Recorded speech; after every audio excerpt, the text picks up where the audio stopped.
in Iowa, in Vermont, or any place else in America, you should not be living in poverty.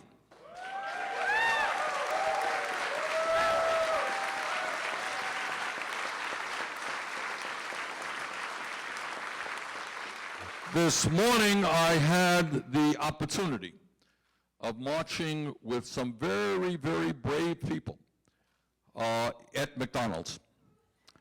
And these people in Cedar Rapids, they went out on strike in order to tell McDonald's they cannot make it on $9 an hour or $10 an hour. They need $15 an hour and a union.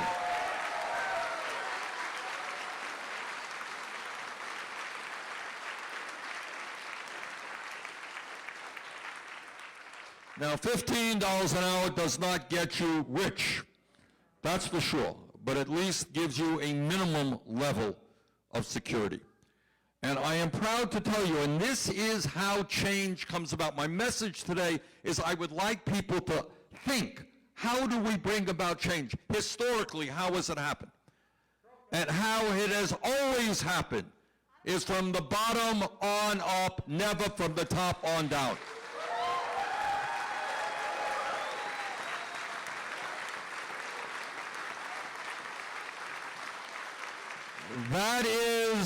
That is the history of the union movement, where 125, 150 years ago, workers stood together. Some of them were beaten, they were fired, but they stood together and said, we are human beings, not animals. We will be treated with respect.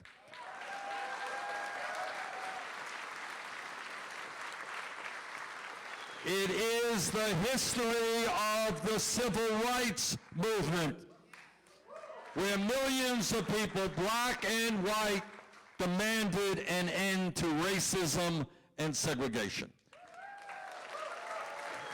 It is the history of the women's movement. 100 years ago, women in America did not have the right to vote, did not have the right to get the education that they desired, did not have the right to do the work they wanted to do. But women stood up and fought back. We still have a long way to go. We know that. All right? And we know what's going on in Alabama and Missouri and in other states. And by the way, in my view, the right for a woman to control her own body is a constitutional right.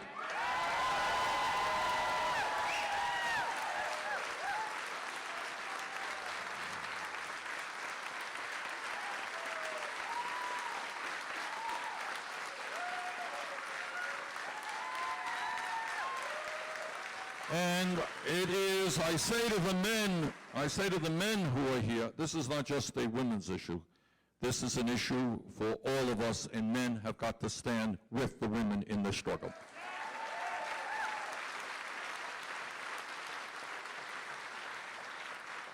But my point is, and it refers to when I talk about us, not me, and how we make change, is the only way change comes about is when people stand up and fight for that change. Okay, and that's what this campaign is about. Not just winning the election, obviously we got to do that, but we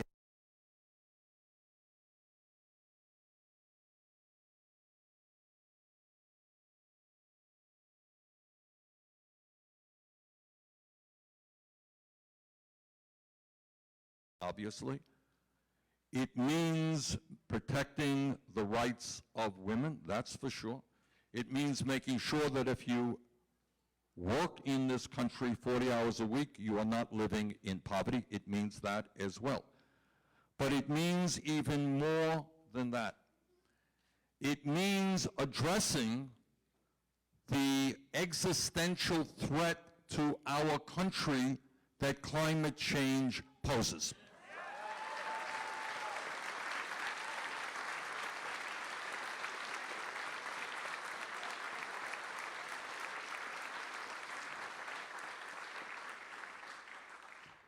Now, Donald Trump embarrasses us every single day. He embarrasses us because he is a liar. And then I have to say that. I mean, that's true. He is a liar. He is a racist. He is a sexist. He is a homophobe. He is a xenophobe. And he is a religious bigot. Other than that, he's a pretty nice guy. All right, but the point is, of all of those things, then on top of that, here you have the scientific community telling us. I mean, these are the best scientists, not only in America, but from all over the world. And what they are telling us is something that is pretty scary, very scary. And what they say is we have less than 12 years to substantially reduce carbon emissions, or else we are going to see irreparable damage done to this planet and, of course, to our country. And we have a president who refuses to even acknowledge the reality of man-made climate change. So what we have got to do, and let me tell you what I will do as president. What I will do, because climate change is not just an American issue, obviously it is a global issue. It cannot be solved by any one country alone. But what the job of the President of the United States is about is reaching out to countries all over the world and to saying to those countries that maybe instead of spending $1.5 trillion a year on weapons designed to kill each other,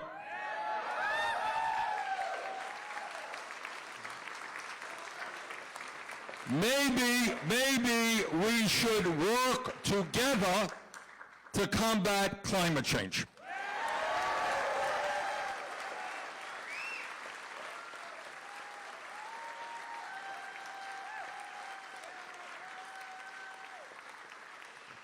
And when we do that, when we tell the fossil fuel industry, I want to say a word about the fossil fuel industry, or a lot of words about the fossil fuel industry. Some of you may know the history of tobacco in this country. And you may remember a very famous picture of the CEOs of the major cigarette companies going before Congress. Anyone remember that? And they raised their right hand under oath. And the members of Congress, and I knew some of them, asked the executives, do you believe, is it your knowledge that cigarettes cause cancer and other diseases? And they said, no, we don't believe that. They lied. And the result of those lies over years was that millions of people in our country and around the world, including my own father, who smoked 2 packs a day, died. Heart disease in the case of my father, cancer in the case of others. They lied about what they were doing. And that is exactly what the fossil fuel industry is doing today. They have scientists, they know it. They have scientists who are pretty smart and understand what the impact of carbon emissions is, and yet the executives keep lying. And today we say to the fossil fuel industry that your short-term profits, and they make billions of dollars every year, is not more important than the future of this planet.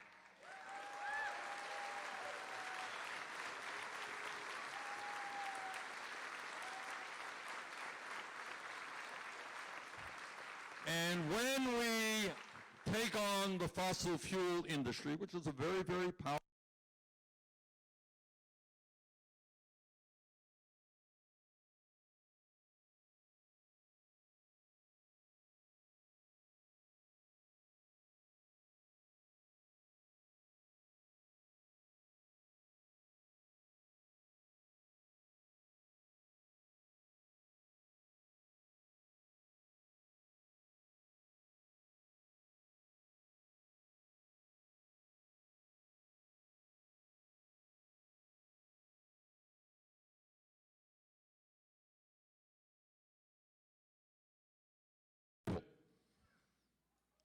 And what we have got to do is take a hard look at the reality of life for the average American. Let's start with the little kids. We have the highest rate of childhood poverty of almost any major country on earth. And I got a little bit tired, I must tell you, from hearing from our Republican colleagues in the Senate about how much they love America, but apparently they don't love the children in this country and the future leadership of this country. How is our child care system in this country? All right. All over the country, in Vermont, here in Iowa, all over this country, and I want you to think about it. What the psychologists tell us who study children, child psychologists, tell us that the most important years of human development are 0 through 4, intellectually and emotionally. And yet you got working parents from coast to coast who cannot find quality, affordable child care. We are going to change that. And we're going to provide universal quality child care for all families.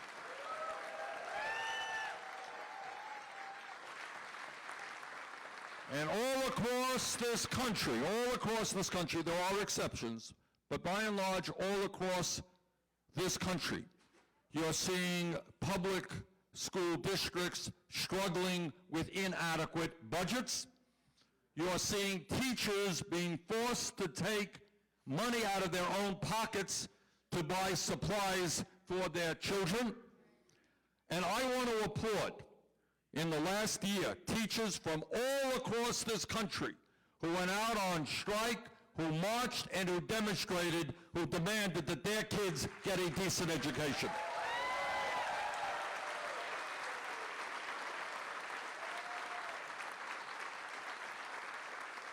And I thank the teachers.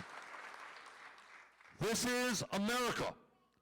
It is not a radical idea to suggest that we should have the best quality public education in the world.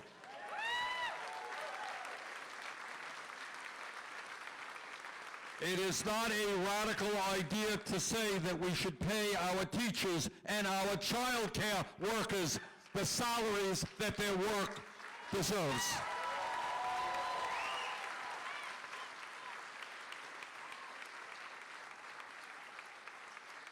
So we talked about child care, and we talk about public education, K through 12, then we talk about higher education.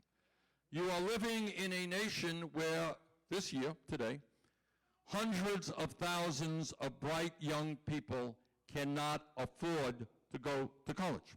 Think about how horrific that is. These are kids who have the ability, but they cannot afford to go to college. Some of them might end up, have been great scientists or teachers. They're never going to have that chance.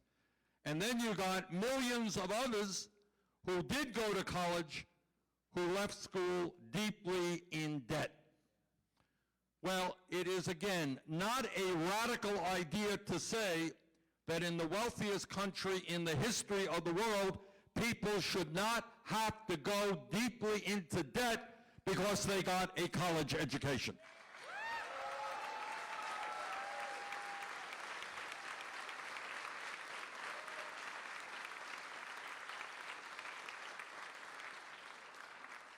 Now, people, my critics, will say, well, Bernie's a nice guy. He wants to make public colleges and universities tuition-free. He wants to substantially lower student debt. How are you going to pay for all that? I will tell you exactly how we're going to pay for that. 10 years ago, you helped bail out the crooks on Wall Street. Now it is Wall Street's turn to help the working class of this country.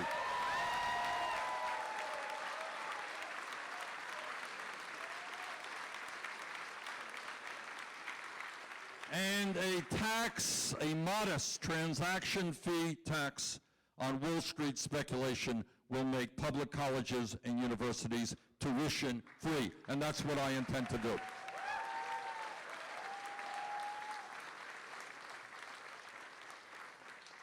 Four years ago when I came to Iowa, I said we got to deal with a broken criminal justice system. A system that has more people in jail than any other country on earth. And one of the things that we have got to do is to end the so-called war on drugs.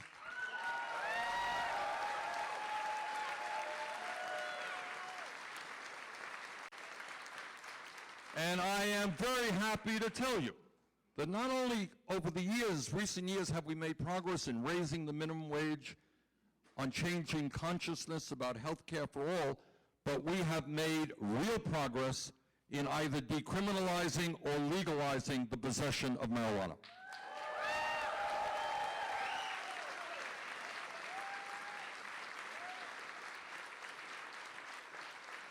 And when we talk about criminal justice reform, it also means that instead of investing in more jails and incarceration, we are going to invest in our young people in jobs and education.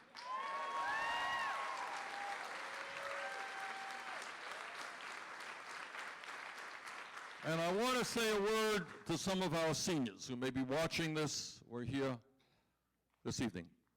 And that is, I do not know how 20% of seniors make it when they are living on $13,500 or less. I have no idea how anybody survives on that limited income. So we have a situation, as many of you know, we're in Washington. My Republican colleagues want to cut Social Security significantly. After giving $1.5 trillion in tax breaks to the 1% and large private corporations, they have concluded that the deficit is too high, and the way to deal with that is to cut Social Security. Well, we've got some very bad news for them. We are not going to cut Social Security. We're going to expand Social Security benefits.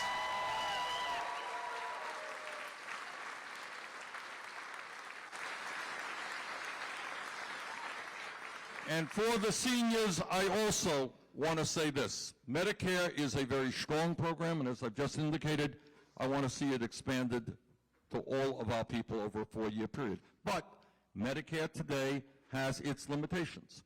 Medicare today does not cover dental care. It does not cover hearing aids, which are quite expensive, nor does it cover eyeglasses. Despite what Trump may tell you, our Medicare for All single-payer program will cover all of those benefits.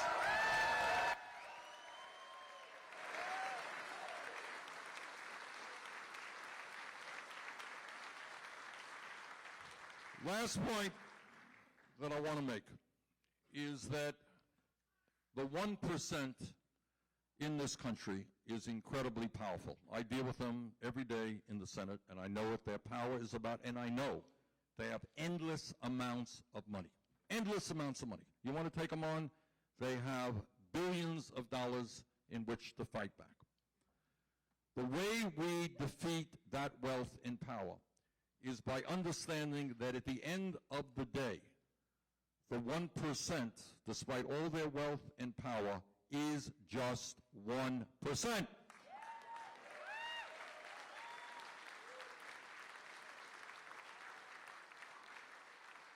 And we are 99%.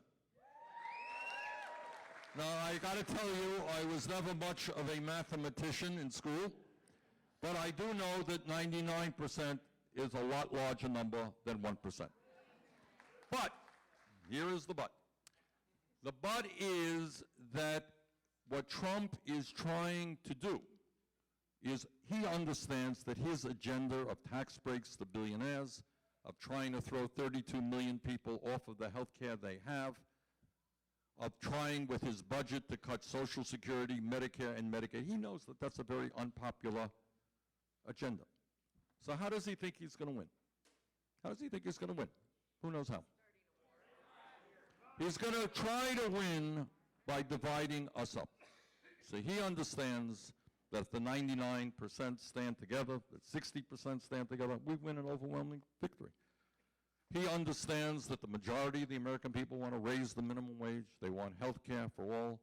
They want the wealthiest people not to get tax breaks, but to start paying their fair share of taxes.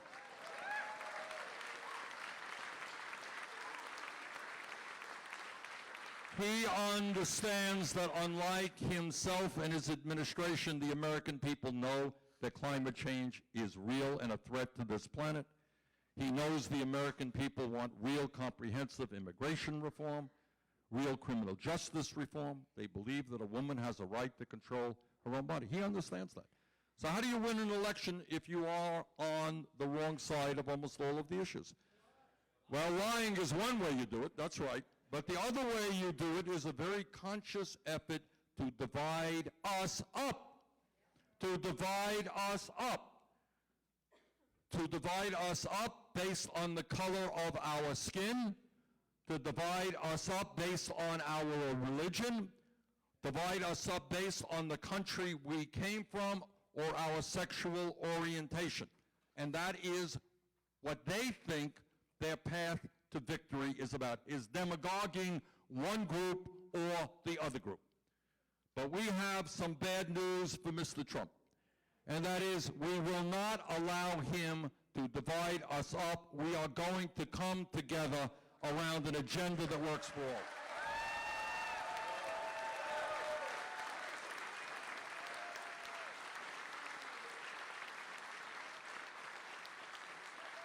And let me just conclude by saying a word to the young people who are here.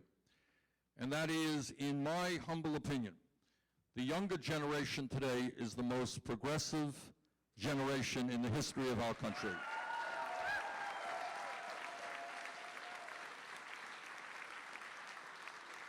They are anti-racist, they are anti-sexist, anti-homophobia, anti-xenophobia. They are anti-everything that Trump is. All right?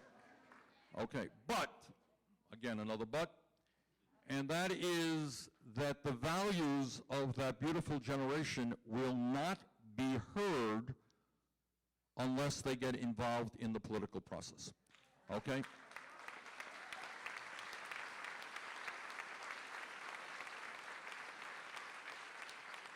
Now, historically, young people vote at a much lower rate than older people do. That's just the historical fact.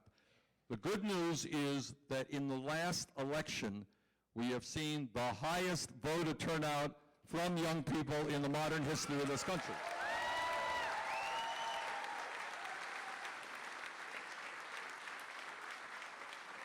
And that is very good news. But we have got to do our job in getting more and more young people involved in the political process. Now, I know there are a lot of young people out there who don't think very much of politics, and they think you're a little bit crazy to come to an event here today. All right, but you go back and you tell them that if they are worried about whether or not they could find and afford an apartment, if they are worried about the low wages they are receiving, and by the way, the younger generation today, if we do not change it, and we must, will likely have a lower standard of living than their parents. If you hear your friends complaining about the outrageous level of student debt they have, or their concerns about sexism or racism or climate change, you tell them that you're sick and tired of hearing them complaining. They got to put up or shut up. And that means they have got to get involved in any and every way in the political process.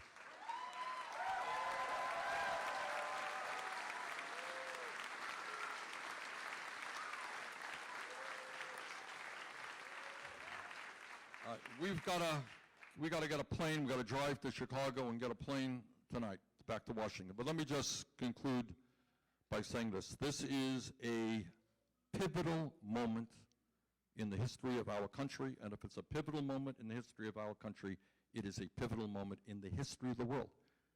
And those are not just words. That is a reality. We are looking, if we do not change course, at this country becoming an oligarchic form of society where a handful of wealthy families control the economic and political life in this country. Under Donald Trump, we are looking at this country moving into an authoritarian society with a president who neither understands or respects the Constitution of this country. And if we do not act and we do not defeat Trump, that is the direction we will continue going. The alternative, however, is creating an economy that works for all of us and creating a vibrant democracy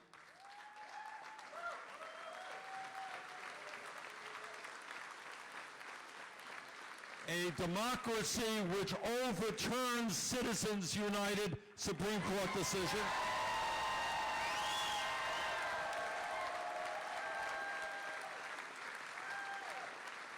A democracy which ends voter suppression. You can tell how worried the Republicans are about democracy and about more and more people getting involved in the political process, because all over this country, state after state after state, they are working hard to try to prevent people of color, poor people, and young people from participating in the political process. So our job right now is to stand up and fight back. Our job is to create an unprecedented grassroots movement which not only wins this election, but together transforms this country. Thank you all very much.